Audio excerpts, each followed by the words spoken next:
யானையோட வாழை தூக்கி சாணி போடுதான் பாத்தியா?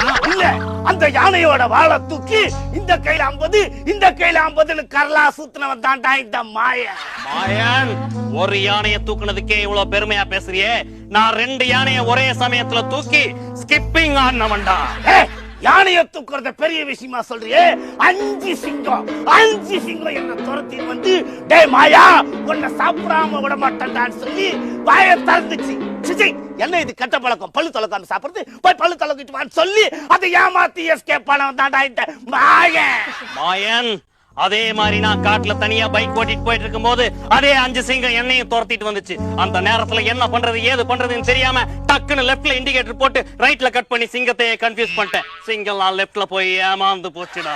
சிங்கம் என்னடா சிங்கம்? நான் கடல்ல நீச்சல் அடிக்கும் போது திமிங்கல வாயை திறந்து லபக்குன்னு என்ன முழுங்கிடுச்சு. வயிற்றுக்குள்ள போனா என்ன பண்றது ஏது பண்றது தெரியாம தவிச்சுன்றப்போ ஒரு சூப்பர் ஜோக்க சொன்னேன். அதை கேட்ட திமிங்கலா வாயை திறந்து சிரிச்சுது. அந்த வாய் வழியா எகிரி குச்சி அந்த திமிங்கலத்தை கொக்கு காட்டுனவன் தான்டா இந்த மாயன்.